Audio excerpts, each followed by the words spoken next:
Yeah, it was okay. No, I would have, but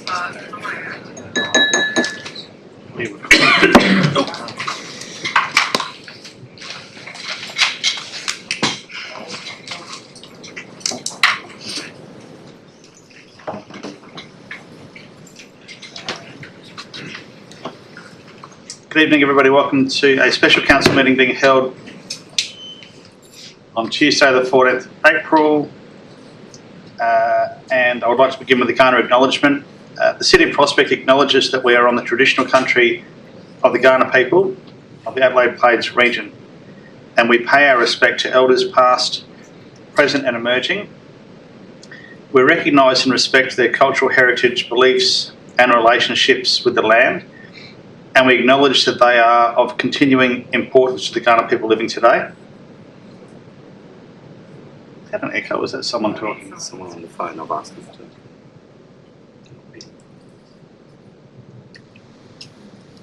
I'll just wait until they're done. Problem is they won't do it, won't ask. Might be a while. Actually, me on the phone. Council Pledge, we seek wisdom and understanding as we face the duties of our united task, praying for the peace and prosperity of our city. Thank you.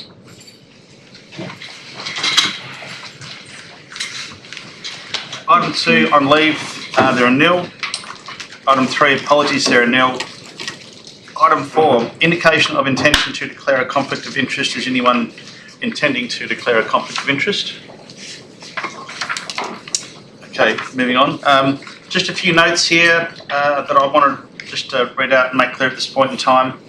As this is a special council meeting by legislation, there are no deputations, no public question time, no questions without notice, or motions with or without notice.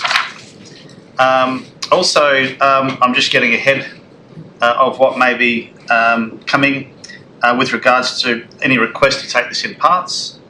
And we have in writing from our legal representatives, due to the complexity and interdependency of the parts within the motion, I'll not be accepting any request for the motion to be taken in parts. We've had that recommendation reviewed by a legal team. They've confirmed the increased risk to the motion be taken in parts. So I think that we have that wording we can make available to people. John? Yep, you may have already done so. So moving on, we only have one item on the agenda tonight under reports for decision, item 5.1, Prospect Lifestyle Precinct Code Amendment Consultation and request for a proposal process. I'm not going to... I have a point of order. Point of order. Yep. Go ahead. Okay, so I saw clarification. I've never done this before, so excuse me. So I saw clarification from the Governance Officer regarding whether this is a legally binding decision, and I've received advice that it is. I believe this is in breach of a standing resolution. So at the last month of council, we moved 12.2.5. There were two parts to that motion. Request that the Prospect Lifestyle Precinct Community Reference Group members be surveyed on the CRG process to date with thoughts, suggestions, feedback and regards to the established CRG group terms of reference. Part 2, request that a report comes back to council with the outcomes of the survey prior to any binding final decision on the PLP project to ensure that the CRG has been working as per the intended terms of reference.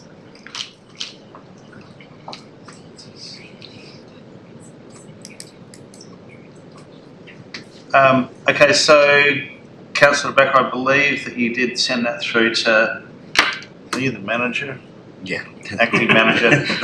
Mr. Di Maria to my right, you sent that through at 5:24. I believe that, 4:53, I believe he's responded to you with answers to your questions with regards to the point that you're making. This motion upcoming is in breach because we've got a current standing resolution that requires us to have a survey report back to us before any like legally binding. So it's how you deal with that, presiding officer. Just give me a minute to take some advice from my.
So in your opinion, it's not a breach? Well, in my opinion, I'm not sure there's been a breach in the provisions of the Act or regulations. We're talking to a motion, the previous motion. But yeah, I'm not lawyer. But you are the managing director. That's how I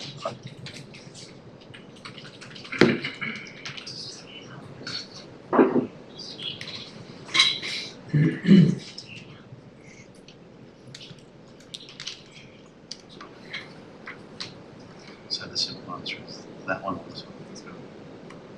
Okay, so had a discussion and I've been advised that my answer is it's a statutory process but not the decision to implement.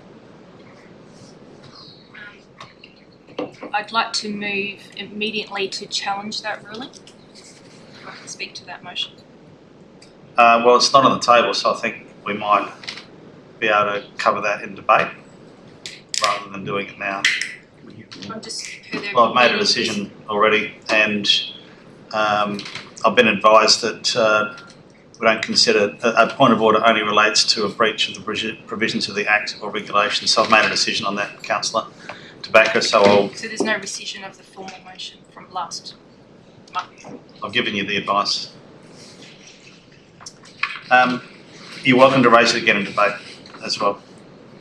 So item 5.1, Prospect Lifestyle Precinct Code Amendment Consultation and Request for Proposals. Process, there's recommendations there. Do I have a mover? Anything else? Funny about that. Yes. Thank you, I want to start by acknowledging the outstanding job that the team did. This consultation, the phase 4 consultation was outstanding. It was the most comprehensive that we've done, and clearly the results showed it. It's been a thorough, transparent and well executed process that has given residents multiple opportunities to engage through multiple phases. While the formal engagement was less than 1% of our total residents, I personally received a significant increase in calls and had a number of meeting requests during this phase, which gave me the opportunity to speak directly with many more of our members of the community. I'm proud to say that we've listened to each and every voice through this journey, and I'm reminded that disagreement does not mean we're not listening. Importantly, the PLP we see today is not what it was 3 years ago. It's evolved immensely at every stage based on community feedback and financial modelling. We have adapted, we've refined, we've improved the concept in response to what we've heard. That said, our role as elected members is not just to listen, but also to make decisions. Those decisions must be based on a combination of community feedback, evidence, asset audits, commission reports, financial modelling and the long-term outcomes. We must consider all 23,000 residents of Prospect, as well as our schools, our sporting clubs, our businesses, and not just those who are formally engaged. There's a large contingent of residents who greatly support this project, particularly when they're provided with the full picture and all of the relevant information. We also have the responsibility to address the ageing infrastructure and deliver outcomes that benefit the whole community, and importantly, to do so without increasing debt or placing an ongoing burden on our ratepayers. This is about balance, responsibility and long-term thinking. Ultimately, this is about having the courage to act now rather than leaving these problems for the next council and for the next generation to deal with. For those reasons, I support the motion. Thank you, Deputy Mayor. Do I have a seconder? Councillor Nguyen. Thank you. I want to sincerely thank everyone who has called and emailed me about this matter. I know this issue has generated strong interest in the community, and I want to reassure residents that the decision I make tonight is one I have considered very carefully, and it has not been made lightly. Tonight we are being asked to decide whether to take the next step and submit the Code Amendment to the Minister for determination. I support this step.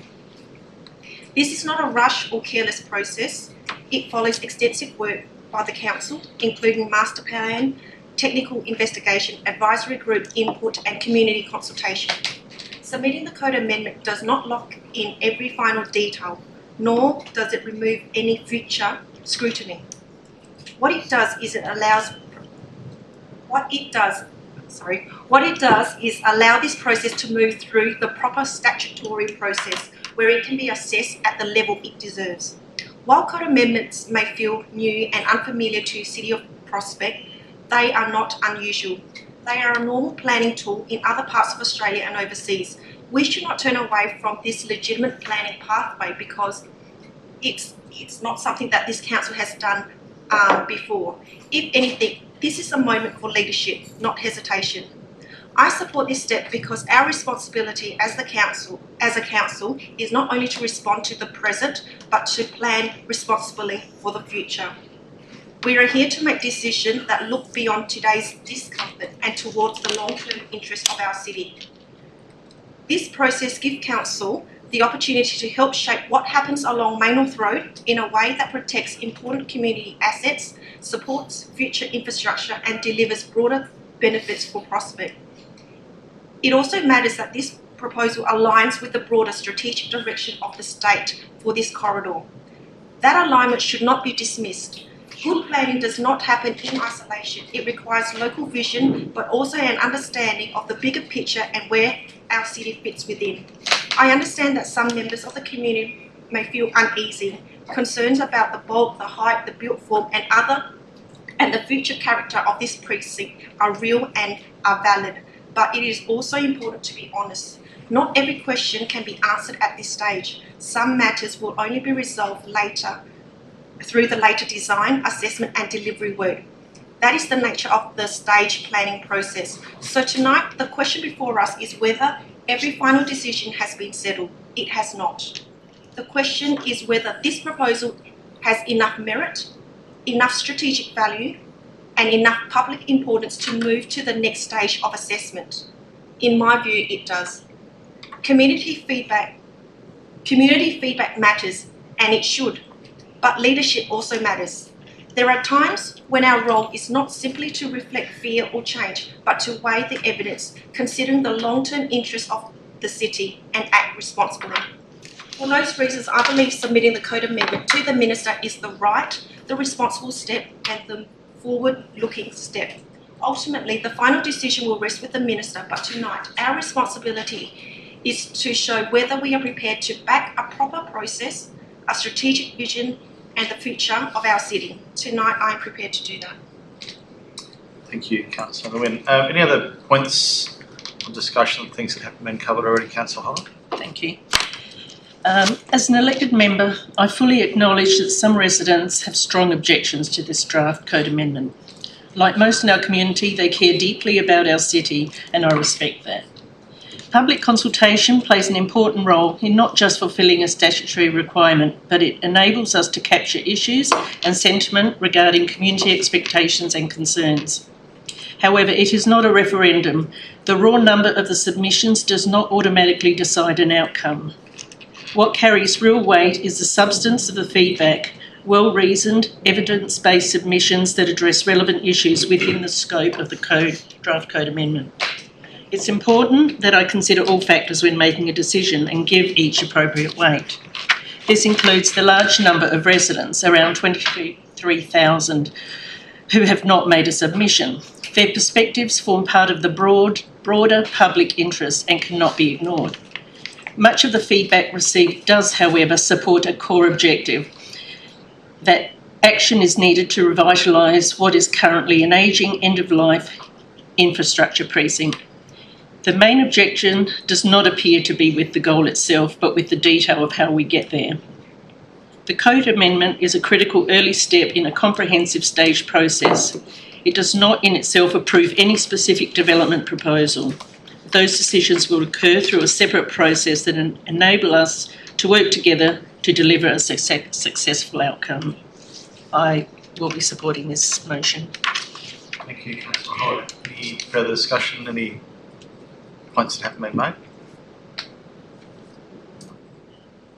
I'm going to go Councillor Brett. My points might not have been made yet. Just a reminder, 5 minutes. Well, I've got some questions first, Mayor. Oh. Don't eat into my debate time, I believe. I'll take brief questions, yeah. I'll be generous enough to take brief questions. Very generous. Yeah. Very generous. My first question, just in relation to the legal advice, my first thing I was going to ask was for it to be taken in parts. Can we get a copy of that live now? I'm just interested in seeing it because I don't understand the logic, particularly for 1 and 2. I think as a general rule, we've always supported staff's effort in getting the papers to us, and I think being denied that opportunity is a bit unfair.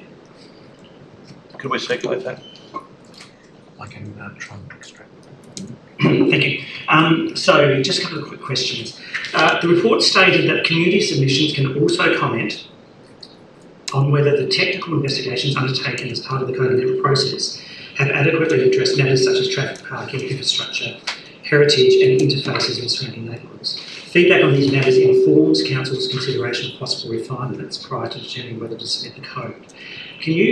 Can someone answer for me, please? Point to any major changes that have been made as a direct result of community feedback or where this has informed Council's consideration. I might direct that one to the acting CEO, but I might also say that I feel like that feedback is going to influence future stages that we will undertake as part of this roadmap, including the design of the RFP quite significantly. That's my hope, that those considerations that we've collected over the past 2 years, the pros and the cons, will be wrapped up in the RFP, which will give us quite a lot of control about what actually goes out to the market should we get to the RFP stage. So that's my short answer. Acting CEO, anything else from you? Yes. Sure, through the Mayor, and I can see, is the question, just clarifying what the question was, the theme around traffic impact? No, not at all. So any changes made as a direct result of community feedback, so this is to the Code Amendment, where this has informed Council's consideration. So the paper talks about the process between community consultation and informing and changing the Code Amendment as it goes to Minister. So I just want to understand, we've heard from community, we've heard through the plan to say process, what changes have been made as a result? Yep. Look, there have been specific changes made, but in terms of themes, I might ask our consultant in terms of Holmes Dyer, who has led the Code Amendment process, to speak about that specifically. Ms. Kirsten Folt.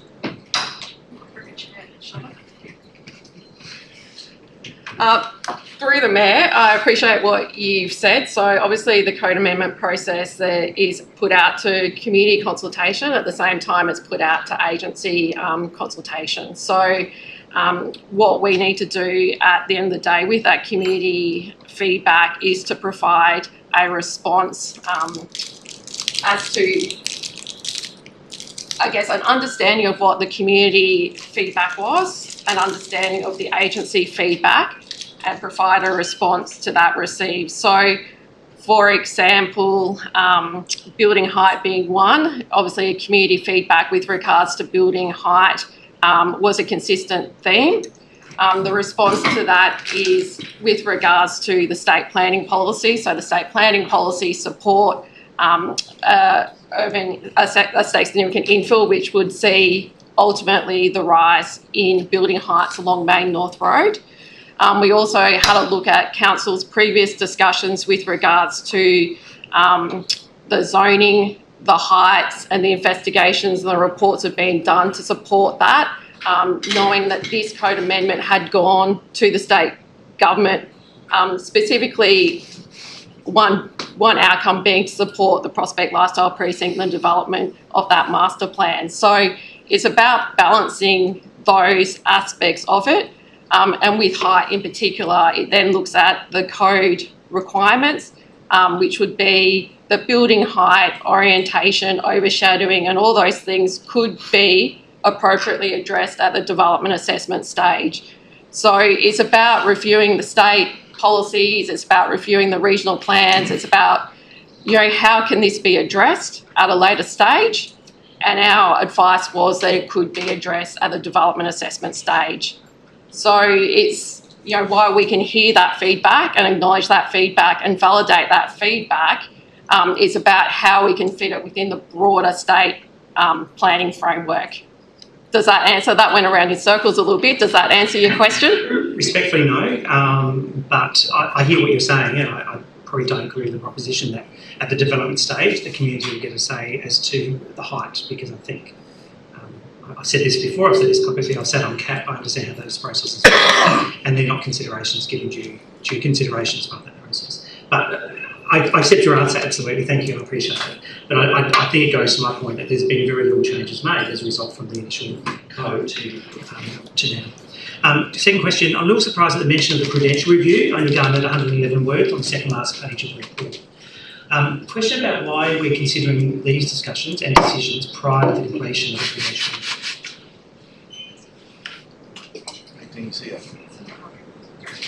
Yeah. Sure, through the Mayor and CEO. The intent of the prudential review is to take an overall review of the entire project process with a particular emphasis on financial sustainability. And so that process is at its very early stages at this particular point in time, and we have already engaged the prudential review consultant, who is at the moment mostly engaged in assembling a data room of all of the processes, the council reports, the various consultants, technical report inputs and so on, but really is unable to come back with a full recommendation with financial implications in terms of the RFP and EOI process that is currently underway. So it's early days as far as the prudential review is concerned. But we want to note that from noted that it is underway. Yeah. Just one more, Mayor. I had two more. I'll just do one more. Just for transparency, I was not aware of Councillor Backer's point of order earlier, but having gone back as you're speaking to the minutes from the last meeting, I do have a question in relation to that. So if advice after tonight's meeting suggests that Council is acting improperly by considering tonight's motion, given resolution, I think it's 2026-41, what happens?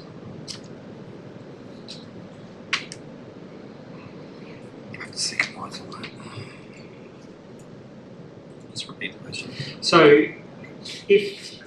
and I accept that I think we all heard the conversation, so hopefully I'm not spitting out of school, that you said that your opinion is that we can go ahead. If advice that might be sought tomorrow suggests that we should do it, what happens to tonight's decision? So if we are meeting and considering a motion that we should do.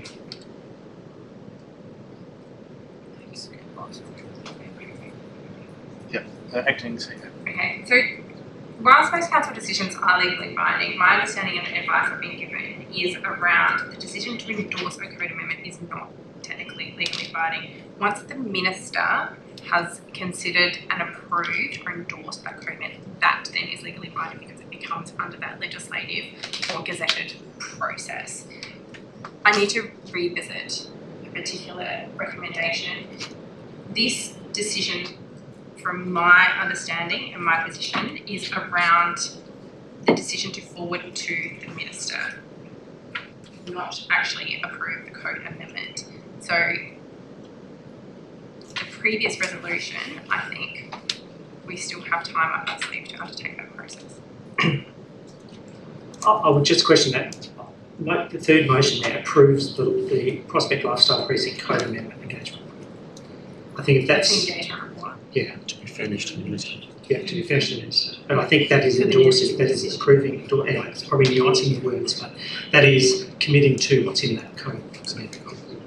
But anyway, I'll take that advice as in the spirit of which it's been given, but just probably foreshadow that if there was advice that suggests that, given resolution 26-41, that we shouldn't be considering tonight's motion, maybe worth getting some advice about what we do in that. Point of order. Councillor Barnett. My point of order is that I think Councillor Brute may have misinterpreted part 3. It's not proving, in my opinion, the engagement report. If you read it correctly, it says approves the Prospect Lifestyle Precinct Code Amendment engagement report, section da-da-da, being furnished to the Minister pursuant to section thingo of the Act. So we're not approving it, we're furnishing it to the Minister. That's my point of order.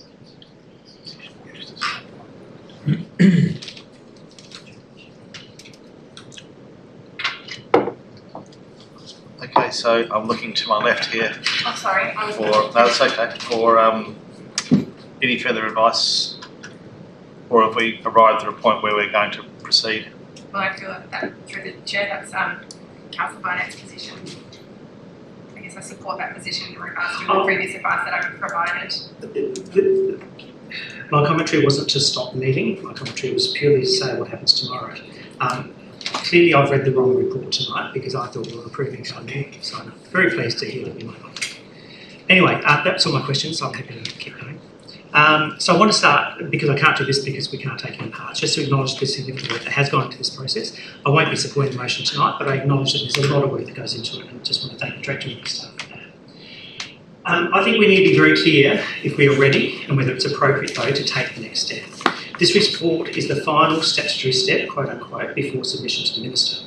And while we're told that this does not approve development, in practical terms, this is the decision that sets the rules for the game. So I think there are three fundamental issues that we can't ignore in this process tonight. The first is community sentiment. We've received 262 submissions as part of this engagement process. Of those who expressed a view, 76% are opposed to the Code Amendment. And these figures are consistent with the over 2,200 signatures we received only 2 weeks ago in this chamber on the petition. That's not a marginal position, but it's a very clear signal that this project is not meeting community expectations. So I ask if 76% opposition is not enough to pause and reflect what the hell is. Because at the moment, it appears that no level of objection would change the trajectory of our decision. The second is the issue of irreversibility. So we're told in this report that the decision does not approve development, and I accept technically that that is correct. But practically, it's not the full picture. Because what this decision does is establish a planning framework, the zoning, the heights, and the density, and that any future development will rely on those things. But critically, if the Code Amendment is approved, it will not only impact the land that Council owns, but also the land owned by CCH and the land currently occupied by North Dakota. So if a future council or councils decide on a more modest development, the horse would have already bolted on the land not being controlled by council. And once that framework is adopted by the Minister, council's ability to meaningfully alter those outcomes is significantly constrained. The decision we make tonight will influence and impact planning policy not just for this term of council, nor for the next, but realistically for the next generation. In fact, tonight's decision will likely guarantee 12 stories and probably more at Prospect Oval, and this decision cannot be easily undone. So the real question is not whether this approves development tonight. The real question is at what point do we retain a genuine ability to say no? Because if that point is now, and I believe it is, this is the most critical decision in the entire process. The third relates to timing and risk. We're being asked to proceed to the Minister while we have no agreement on land revocation. We're in the midst of an international crisis leading to cost escalations. We have significant community concern and that remains unresolved. And key financial questions are still being tested through the Prudential Review.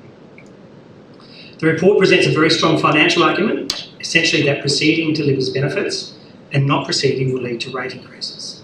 Residents have said to me that they will trade higher rates for better amenity, and better amenity for the whole of Prospect means less height, scale, bulk and volume at Prospect Oval. So where does it leave us? As I've said many times, as have many residents, this is not about saying we should do nothing, but to do something that's appropriate, that meets council expectations and provides an opportunity to have our community on board and not be at odds with council. And on any other issue, if we have residents use their time week in, week out to gather signatures for petitions, to come along to meetings, to contact elected members, and to be surveyed multiple times, and each time provide the same response, that they don't want what we are proposing, would we go ahead? In fact, in 2010, Councillor Barnett and I stood shoulder to shoulder with residents when the community didn't want area elections, but they wanted the systems of wards back. So what did we do? We listened to residents, we acted, and we brought wards back. And when Telstra wanted to build a mobile phone tower at the back of this very building in 2012, and the survey overwhelmingly disagreed, we had residents complain to us. What did we do? We listened to residents, we acted, and we fought the good fight, resulting in it being located in another location with less immediate residential impact. And in 2016, when the Thorngate Skywalk City Plan was proposed by a local developer and described by the then Mayor as preposterous due to its size and density, what did we do? Along with the current Mayor and Councillors Barnett and Tobacco, we listened to residents, we acted, and we fought hard to ensure that development would never see the light of day. So I can't support tonight's motion. I cannot support progressing this item at this point tonight. Not because I oppose renewal and not because I oppose investment, but because I don't believe we're in the strongest position to take this step. As I've said before, this is a short deliberate pause to complete the prudential review and to properly consider the issues raised by the community is not only reasonable, but it's a responsible thing we can do. I urge elected members to consider the impact of this decision, to listen to the majority of our residents, who are our primary stakeholders, and to place prudence, trust and the public interest ahead of momentum. Thank you. Thank you, Councillor Groot. Councillor Tobacco. Thank you, Councillor Groot and other councillors on your comment. Probably just first start on the community reference group, and I think the importance of the community reference group with the stakeholder positioning matrix is as important as our facility user groups, our joint venture partners, and obviously as the council, we are the sort of the decision makers. During the consult period for this period of consultation, there was a community reference group meeting, and it wasn't advertised on the page that lets the public know that it was on. It's supposed to be held in the public, and only 4 of 12 of the community reference group were in attendance. I had concerns that it hadn't been operating, and I did as it should, and I did ask that the motion be put, so we got that information back. And you may say, why is that so relevant today? The whole purpose of the community reference group was to ground truth community feedback. So in the event you do get a certain group that has a certain particular view, that could be ground truth in the community reference group feedback. So I just wanted to get a bit of a gauge of that. So I just want to give a bit of a background. The other one was regards to precedents. There is a reference that it's not precedents, but I've heard a number of times from our project team that the Department of Housing and Urban Development is looking at urban infill along our corridors to 12 stories. Is that something that is already in the code? Just maybe a question through the chair.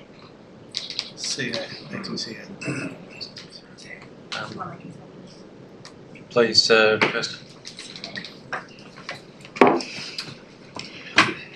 So my understanding is the Greater Adelaide Regional Plan has identified areas of Main North Road, ultimately the strip that is in question up to Jeps Cross, probably down to I was going to say Nottage Terrace corner, but that may not be right, as state significant infill.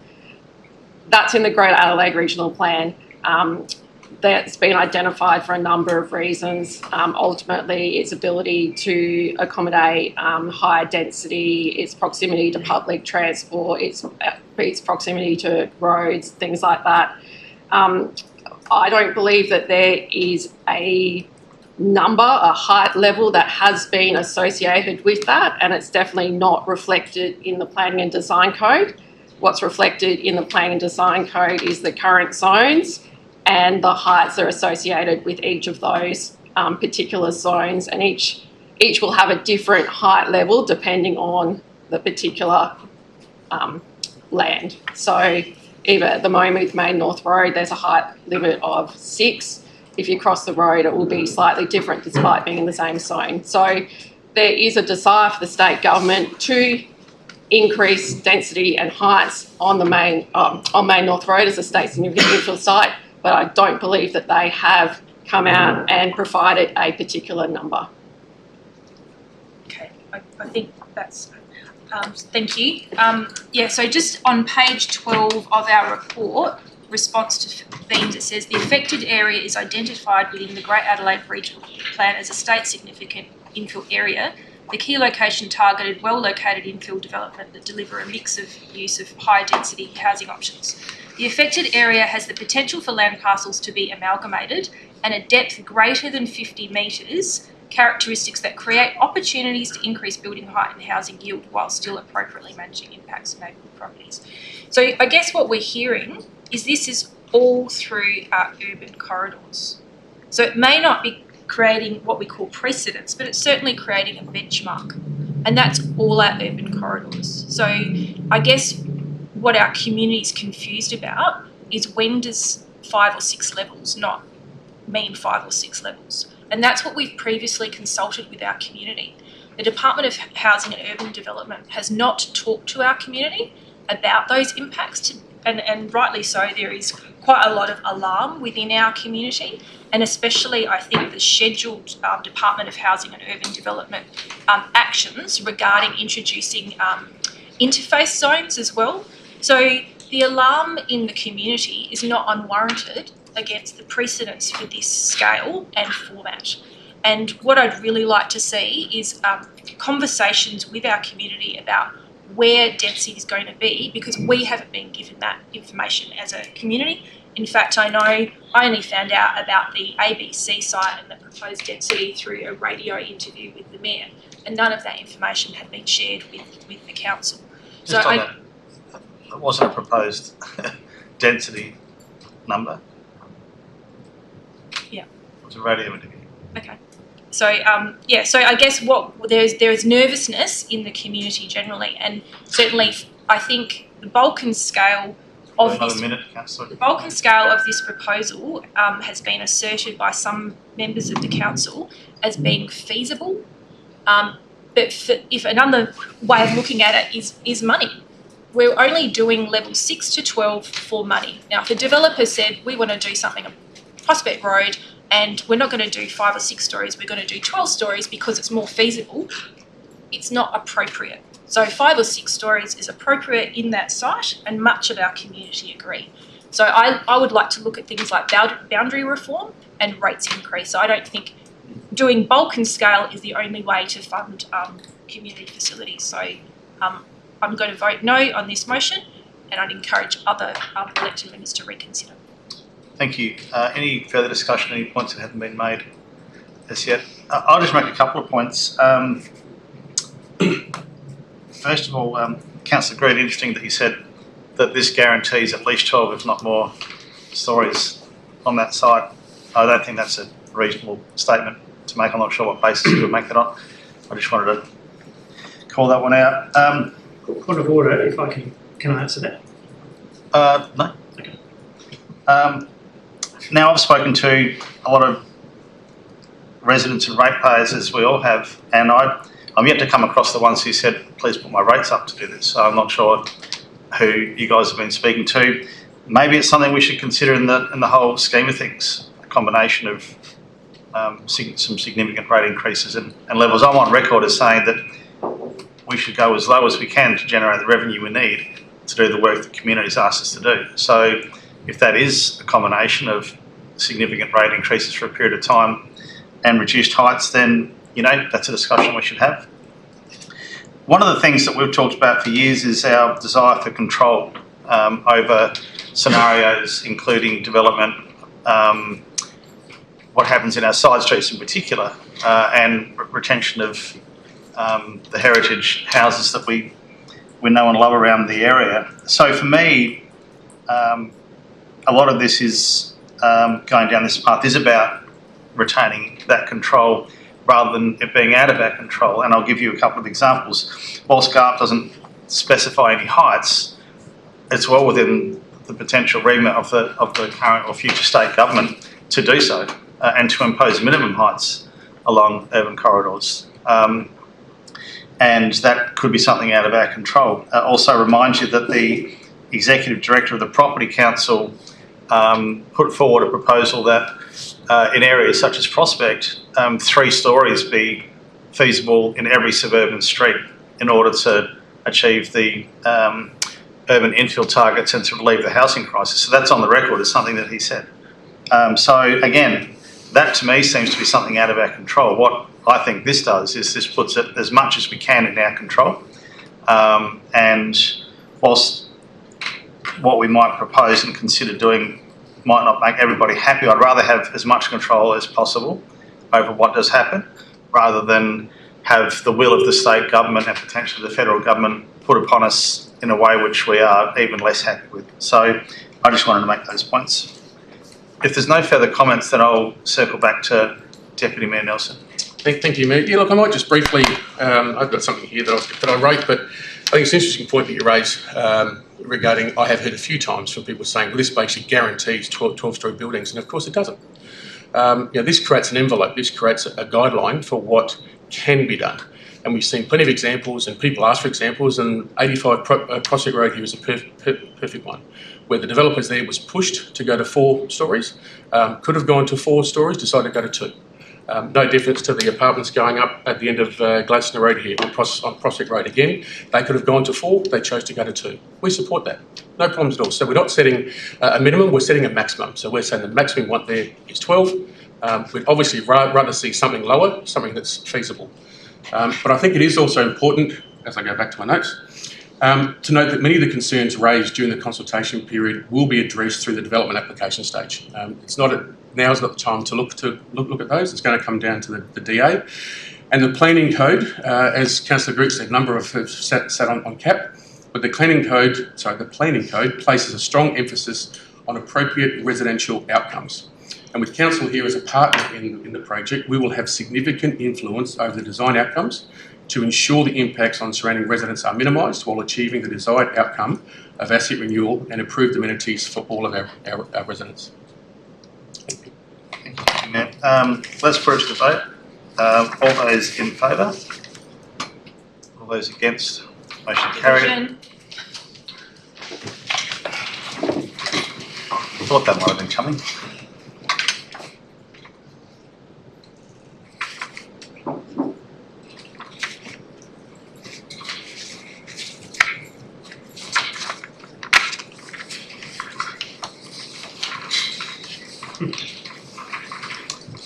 Okay, so that's the only item on the agenda.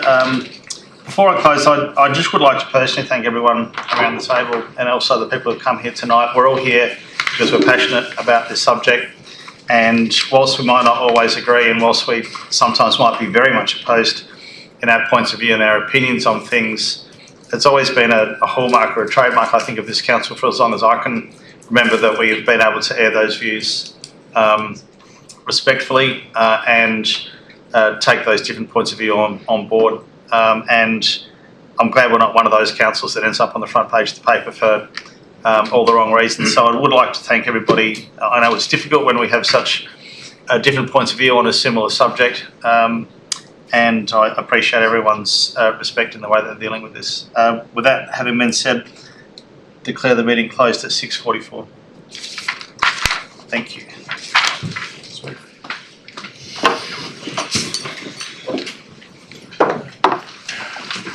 So I think we've had a discussion and result was legal.